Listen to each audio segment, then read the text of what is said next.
where mahali umeona Uhuru ameongea tarehe 15 of the CAF, because sometimes we are in the era of work, not words. Kuzungumza kila siku, the solutions, not slogans. We are looking for solutions, and the solutions unakaa hapa, you focus on those solutions, and you affect millions and millions of lives. These days, you put up something on social media, it's viewed by 70,000 people. That is bigger than any rally you can address. Today, the deputy party leader of the Jubilee Party, Dr. Fred Okengo Matiang'is, who serves as the presidential candidate from the Jubilee Party, had a candid discussion and interview in Kameme FM. Remember, Kameme FM is owned by the media that is known like Media Max Kenya, which owns Mirele and other stations. Now today, Dr. Fred Matiang'is had a candid discussion on how to take Kenya to the next level, on how Kenya has been misled for a while, on how President William Samoei Ruto has mismanaged the country, on how President William Ruto is putting people in ministries where those people doesn't have a know-how or knowledge. Dr. Fred Matiang'is has highlighted many issues the government is doing opposite and wrong. He has also discussed and talked about promises that President Ruto is giving to Kenyans that he doesn't even want to fulfill. He has also talked about empty promises. He has also highlighted about Singapore issue, saying that we cannot just make Kenya Singapore with speeches and words. Action is needed to make Kenya great. There are many things Dr. Fred Matiang'is has mentioned and also touched that Kenya needs to be done, and other things that needs to be done so that Kenya can be great again. He has also highlighted about building state house in each and every county. He has given an example of America. America, remember, has more than 50 states, but they only have one state house, that is White House in the Washington DC, saying that why is Kenyan president trying to build state house in different parts of the country instead of giving the one in Nairobi its dignity, it is value? Why should you create or build a state house instead of building roads that will lead to that state house? Why should you? Those are some of the questions Fred Matiang'is is asking, that Kenya don't need a state house. Kenya needs renaissance. Kenya needs actions. Kenya needs work to be done so that we can take Kenya to a different stage, a third world stage, because he's saying, President Ruto is talking about world, third world, or first class world or country, but you cannot take a country into first class country with words, speeches. Action is needed. Let's listen to the president aspirant, Dr. Fred Matiang'is' interview today in Kameme FM. So, actually, they did change the time and we are campaigning, yes, working different. Yes, actually, let's go back to the solution. Na tulikuwa hii mambo ya taxation. Tukasema Kenyans wanahisi mzigo ya kodi imekuwa, it's heavy. You were explaining. I was explaining. Yes. Kama, you know, shida yetu kubwa. In fact, kama if there's anything that hii serikali yetu saa hii imevuja rekodi ni wastage of public resources. Yani ukiangalia yale ambayo yanafanyika hapa unashangaa, and you can see clearly most of it is because of lack of focus on the development of the country. Na ndazungumzia maneno mawili, expenditures and budgets, na yale tunayoyafanya kama hayo ya state house, hayo msikizaji mmoja ameulizwa. You see, I was saying wakati tulitoka state house, tulikuwa state house 2022, annual budget ya state house ilikuwa 4.8 billion.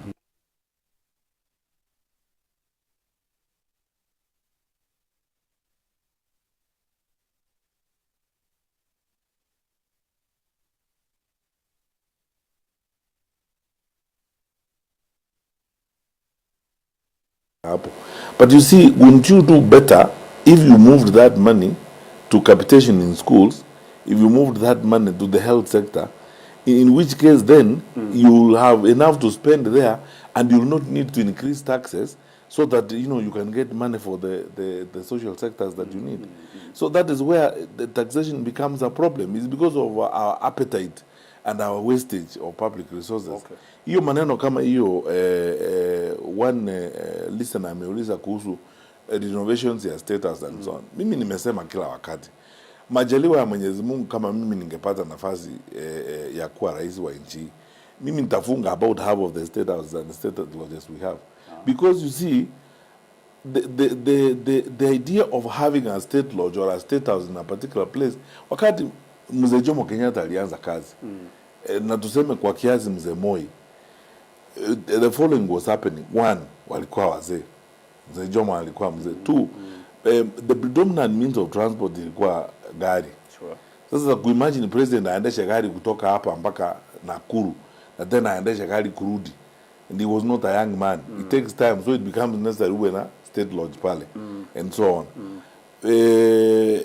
These days that Augusta that flown by Air Force that flies the president would take 35 minutes from State House here to land in Kisumu. In which case, actually, Kisumu every day for 3 days to do meetings. He can commute to Kisumu if he wanted. He to get on the plane and they'll be in Kisumu within 30 minutes or 35, land there, have meetings, and then come back. Okay. But if he needed to sleep, he can sleep in a hotel in Kisumu. That is how he will also promote business in the counties across the country. Gatonye, let me give you an example. I say this all the time to people. You know, America ni nchi tajiri sana. But the White House is only one in the capital of the country, in Washington. There is no other White House anywhere. And yet you see, if the U.S. wanted, they would build a White House in every state if they wanted. But you see, if the president is going to California for meetings, they will book up a hotel and the president will take up a hotel, they will pay there, he will sleep in the hotel, and that's it. Kenya has grown economically. Investments have grown. If you go to Nyeri, you will find a fantastic hotel to sleep. If you go to Mombasa, you find a fantastic hotel to sleep. Okay. If you go to wherever, even Kisi, utapata hoteli, hata Homa Bay, utapata hoteli ya kulala. So what is the point of creating all these excuses for cost centers that would otherwise, you would mop up all this money, it goes to the social sectors, and because of that, you'll be able to provide services without needing to increase taxes and burden the public. Okay. Number two, inefficiencies in government, you know, where we lose a lot of resources. Tukitoka sahi hapa na wewe sahi twende City Hall hapa Nairobi. You want to go and sort out a very simple thing like permits, approvals, to get certificate of clearance for your rates and so on. You know, you can collapse with anger and frustration. The level of bribery that you have got to go through and so on. And people tell you crazy things. You know, even the systems that we had built insisted on digitalization of public services. Sasa imeenda wanakuambia, I don't know which computer is spoiled, which one is spoiled, so that they can provide an opportunity for rent seeking. Why do I say that? We will reduce the burdens of managing government if we run government efficiently and effectively. Okay. Because you see, do the right thing. Collect all these fellows who are engaged in this nonsense and lock them up. Clean up government so that people provide services that they're supposed to provide to the people. It will cost you much less in the long run if you institute a system that give efficient and effective service to the people. Then you will not need to increase taxes to get money to move along. Okay. Thirdly, and this is recently, this is a very critical matter to me. Na mimi sijui kama Wakenya wanajua hivyo. Na utanipea dakika mbili nieleze quietly. Yes. Ikiwezekana kwa Kiswahili mheshimiwa. Hii serikali yetu kabla hatujatoka mwaka wa 2022 tulikuwa tumemaliza kitu inaitwa National Airborne Geophysics Survey. Yaani kupiga map Kenya mzima kuangalia madini ya Kenya iko wapi. Hiyo ilifanywa na NIS na DMI na watu wetu ambao wako na ujuzi. Tukamaliza report. Hiyo report ilikuwa imepiga map 96% of Kenya's land mass. Yaani ardhi ya Kenya 96% tulipiga map yote. Estimate ile tulipewa wakati huo na experts ni kwamba sisi tuko na madini ambayo ilikadiriwa kugharimu karibu 18 trillion in the country. Sasa step ambayo ilitakiwa kufuata ni ya kufanya kitu inaitwa ground truthing. Kwenda kuhakikisha kwamba hii madini hakika iko hapa West Pokot, hii iko hapa Kakamega, hii iko hapa Narok, hii iko hapa Kuria, Mlima Hills, huku kila mahali. Step ingine sasa ni kutafuta namna ya commoditization ya hizi. Tuende sasa kwa international exchanges, tuende kwa European Stock Exchange na kule kwingine. You know, if we manage that effectively, we could actually wipe out our debt, madeni yetu, completely. What has Namibia done? What have some of these other countries done? We could, with that arrangement alone, even if we actually paid off plus the negotiation 50% of our debt portfolio, already immediately we bring down the cost of living. Okay. Tuna reduce the appetite ya serikali kutafuta pesa locally so that more money is available kwa watu binafsi kwenda kukopa na kuweka kwa biashara. Okay. Alafu wanaajiri watu wengi, uchumi unakuwa. Okay. Sasa kwa sababu hiyo ripoti sasa badala ya serikali kuanza kwenda na hizo step zote, wao sasa wangwana wameweka chini ya mesa, wanapeana lines sasa wao wenyewe. Huko umeona hapo West Pokot mahali watu wametrup karibu 10,000 wanaenda kutafuta gold pande hiyo. Why can't the government, kwa nini serikali isimalize mambo kama haya? Ukienda kama kaunti zingine kama Narok, Migori, Kakamega, and even I don't know whether the county government of Homa Bay knows the resources that have been discovered by that report in Homa Bay County itself. Sasa watu wakitumia mbinu ya kuhakikisha kwamba hizi resources zinapatikana, alafu tunatafuta namna ya kuboresha uchumi wetu ili tupunguze mzigo wa kodi in the long run. Okay. That is it. There's a lot, and I can be on this forever because there's a lot that can be done. Some of our challenges in inefficiencies, corruption, failure to manage our resources effectively, and then of course wizi na utumizi mbaya wa pesa ambao unaonekana wazi. Okay. Umeguzia mambo ya deni la kitaifa.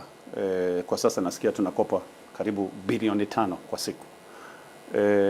Lakini ukopaji mkubwa ulianzisha wakati Jubilee ilikuwa uongozini. So sijui kama hili ni what would say ni uongo tu. Unajua ni project ya hii serikali ndio wakati, kwa sababu wao wanakopa about 416 billion a year, na most of pesa yao ya kukopa nyingi ni kukopa from the local market. And the most annoying thing is that most of that borrowing kukopa inaenda kwa recurrence, anakopa pesa kutumia kwa mambo hapa, si kukopa kuwekeza. Unajua ukikopa uwekeze kwa expressway for example. Okay. Ukiangalia ile kazi ambayo inafanywa kwa expressway, Gatonye, I don't know kama umeona Tiba Dam huko Kirinyaga. Unajua kujenga damu kama ile lazima ukope kufanya mradi kama ule. Na sasa kama tungeendelea kutoka hapo, we start looking at auxiliary support and auxiliary investment from that dam, kurudisha ile pesa ni kitu rahisi sana, kwa sababu that is a very viable economic program and so on. Okay. Tunakopa kufanya kazi ambayo itasaidia nchi. Sisi wakati wa Jubilee tulikuwa tunakopa kwa miradi, hatukuwa tunakopa kutumia, tulikuwa tunakopa kwa miradi. Hawa wanakopa kwa kutumia. Hiyo ndio tofauti kwa kati yetu na wao. Okay. Lakini ultimately niseme tu ukweli, hii ni shida. Mimi nimefikiria hii kila wakati. Hii ni kitu ambao si ngumu kusuluhisha. Kwanza nimesema ni be discipline kwa serikali, so that we manage ile tuko nayo kidogo tuilinde vizuri and we manage it properly, so that once we avoid wastage, we put money in the right sectors that's supposed to be, we reduce the burden of the cost of living for Kenyans, and we introduce efficiencies and so on, and then we avoid this heavy borrowing from the commercial banks and so on. We look for concessional borrowing, we go to multilateral facilities and so on. It's the character and the nature of the borrowing that we do. I listened to Professor Njuguna the other day. I mean, Njuguna is a guy I've respected all my life. He's somebody I know. We taught together at the University of Nairobi. I mean, that guy gives me an example of how blessed we are as a country with smart people and so on. I listened to him the other day expressing frustration wakati alikuwa kwa treasury na ile kazi alikuwa anafanya and so on, which essentially is one statement that we all make. Shida yetu ni kwamba tuko na ujuzi, tuko na namna ya kusuluhisha shida, lakini siasa yetu ni mbaya. Na hiyo siasa sasa madhara yake inaenda mpaka kwa uchumi, mpaka vile tunajisimamia, mpaka vile tunapanga mambo yetu ya uchumi and so on and so forth. Okay. Yeah. Okay. Sasa nataka tumalizie kwa kugeukia chama cha Jubilee, especially katika eneo la mlima Mount Kenya. Kulikuwa na uchaguzi pale Olkalau. Na chama cha Jubilee hakikufanya vyema. Hiyo tu imefanya watu wengine waanze kusema hiki chama cha Jubilee kimepoteza umaarufu wake hasa hapa Mlimani. Sijui kama Olkalau tunaweza itumia kama kipimo. No, we can't. Wacha nieleze na asante sana kwa kuniuliza hilo swali. Unajua wakati tulianza uchaguzi mdogo wa Olkalau, sisi katika Jubilee tulitarajia kwamba wenzetu katika upinzani watakuwa wangwana, kwa sababu unajua wakati wa mbele tuliambiwa kiti ya mbele ilikuwa ya Democratic Party. Kwa hivyo wale wengine ondoa wagombeaji uchaguzi wenu, sisi sote tuunge mkono candidate wa DP. See, that is what happened. Yes. Unajua sisi ndio tulilipa gharama kubwa zaidi kwa mbele. Ni kwa vile wananchi hawajui. Sisi ndio tulilipa gharama zaidi kwa sababu tulikuwa tushamtaja candidate pale mbele na tukapelekwa kotini. Mwishowe tukalipa fine huko mbele. Okay. Kwa sababu tulimtoa candidate wetu na tulikuwa tushamweka. Sasa tukaenda pale ikatulazimisha kulipa fine kama chama. Sasa sisi tulifikiria kwamba watu wote watakuwa wangwana. Kiti ya Olkalau ilikuwa kiti ya Jubilee. Okay. Kasema sasa mgombeaji uchaguzi akiingia wa Jubilee, wenzetu wengine watakuwa wangwana pia vile tulifanya mbele. Watuambie sasa hii ilikuwa kiti ya Jubilee, sisi wote tutasupport Jubilee. Okay. Lakini sasa unajua inaonekana wakati watu wanazungumzia haya maneno, they don't remember their own dishonesty. Kila mtu story kabadilika. Wakati ilikuja Olkalau story ilibadilika.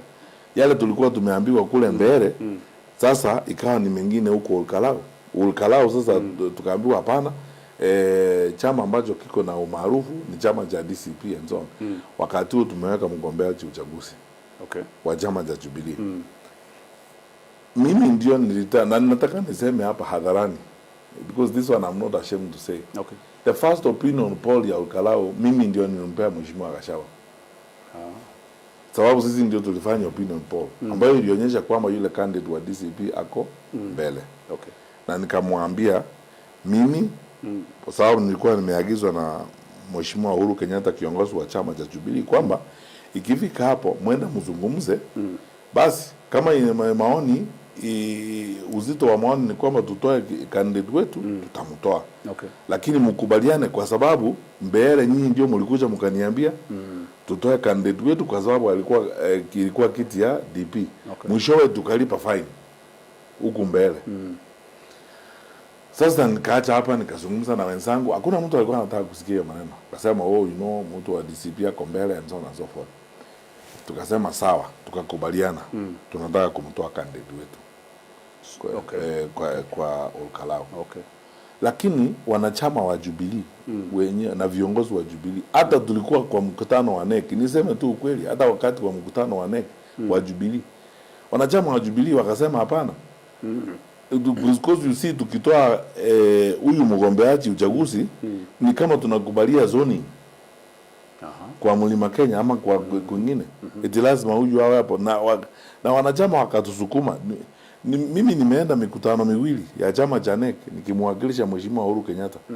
Which ended in a very stormy manner. In fact, hata tukumaliza mkutano, the second one did not end. Because everybody was so angry. Wakasema unajua nyinyi ndio mlienda mkakubali pale mbele tukatoa candidate wetu. Sasa mmekuja hapa mmeshindwa kukubaliana na hii kiti ilikuwa yetu. Sasa kama viongozi hamwezi kuja mtuambie tutoe huyu candidate tukubaliane na zoning. Okay. So and by that time unajua siku zinaisha. Ikifika hapo mlango wa kutoa candidate umefungwa na IBC. Okay. So then we agreed with everybody. The candidates are going to be many. The public will take a decision on which way to go. In any case, members of the public clearly read us that we had not agreed as opposition. They decided we will pick up one candidate we think has got a better chance and support that particular candidate.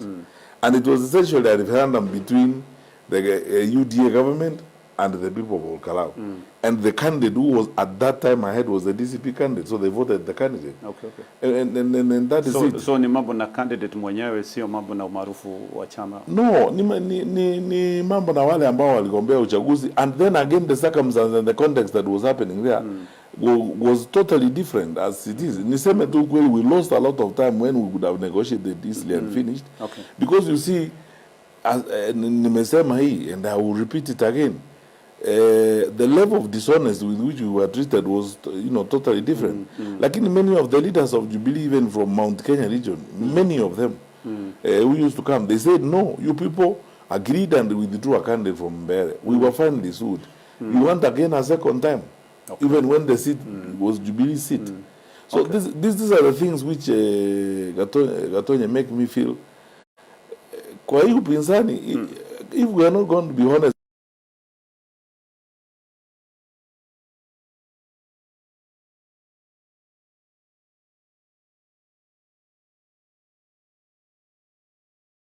at the big picture of the situation as it is. Okay. Because every time every party, sasa it's Jubilee versus UDA. Sure.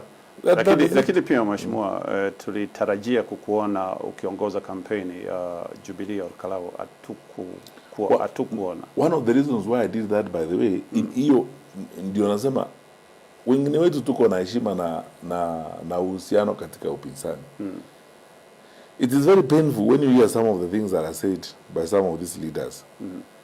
We decided when we carried out 3 polls, we decided that if we ourselves as the party leaders go into the ground and started fighting the DCP candidate or campaigning differently, we will actually dramatize differences on the ground. Okay. That is why we stayed away. Many of the senior leaders, I don't think there's anybody that sent their senior leaders there.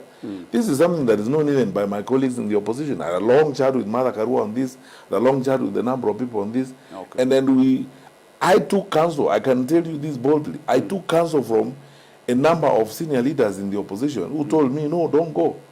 You see, if it has reached that point, if you go there, you're going to worsen the situation. Okay. So stay away. So we stayed away. We allowed mid-level leaders to go to the ground to stand with the candidate, because you see, if I had arrived there, if Uhuru had gone to Olkalau, we complicated.